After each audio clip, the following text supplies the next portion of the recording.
Get ready. 5 seconds. Start.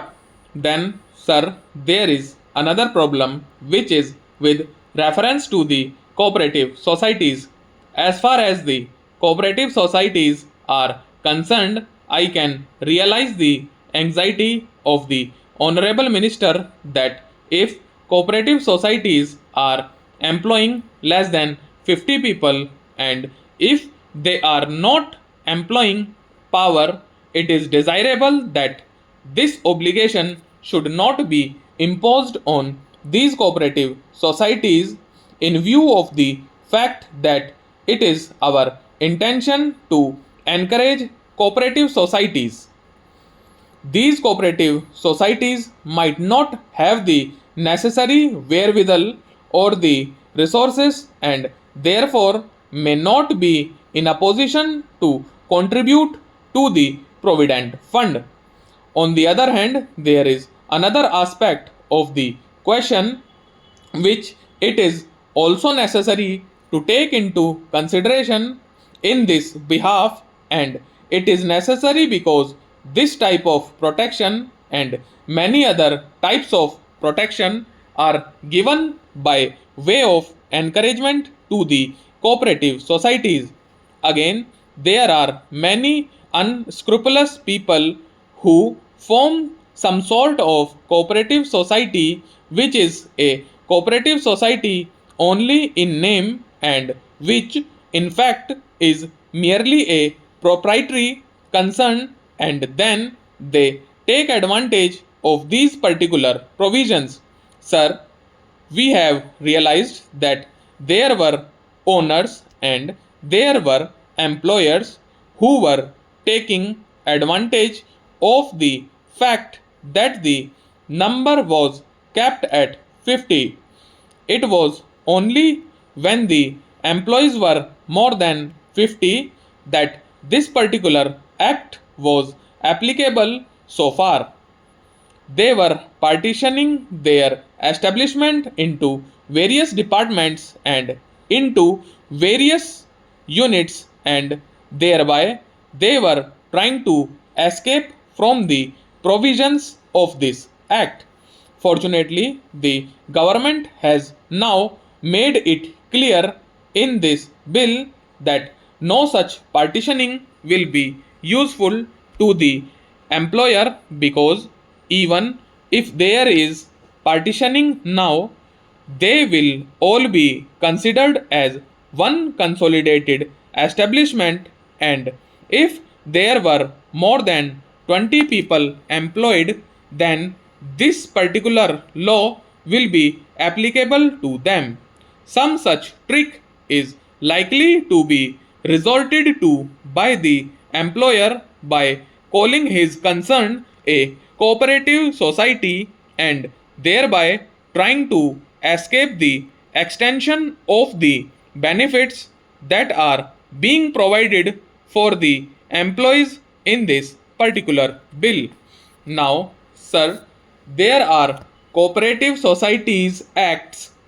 and there are cooperative constitutions where it is made compulsory that after a particular employee has worked for a certain number of years in a given establishment which is a cooperative establishment, that employee automatically becomes a member of the cooperative society. There is a large number of cooperative constitution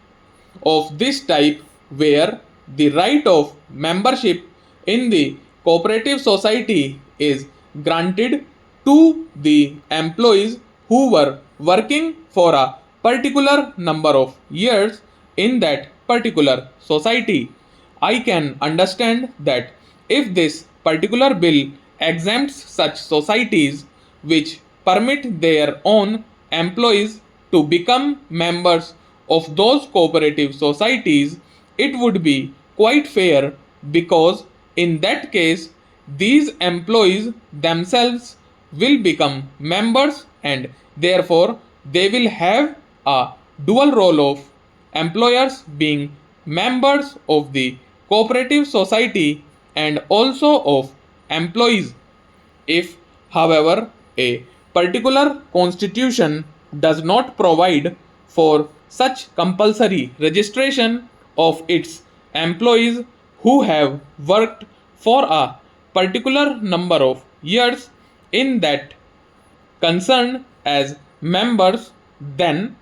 that kind of relationship is as between an employer and an employee, and only in exceptional cases should the government come forward to exempt such cooperative societies from the provisions of this act.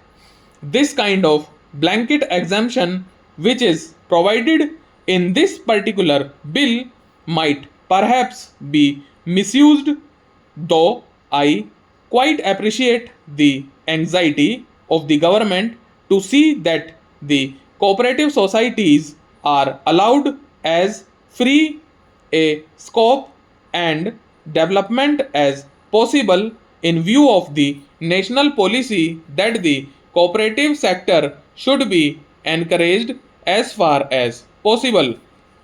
Therefore, I suggest that as far as this provision of exemption to the cooperative societies is concerned, this exemption should be given only to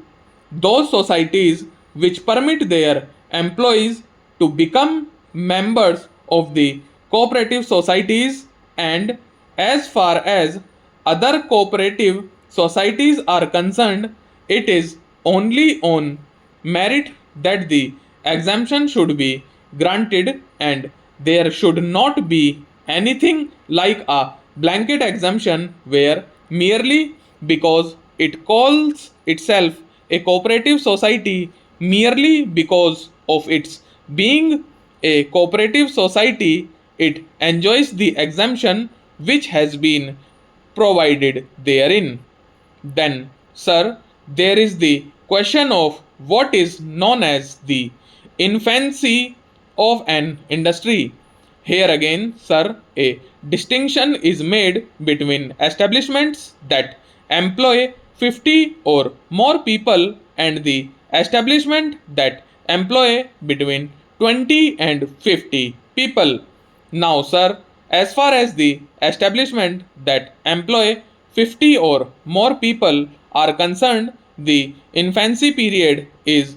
defined as 3 years, while in the case of establishments that employ between, say, 20 and 50 people, the infancy period is extended up to 5 years. Here again, I do not see any proprietary of this particular type of extension.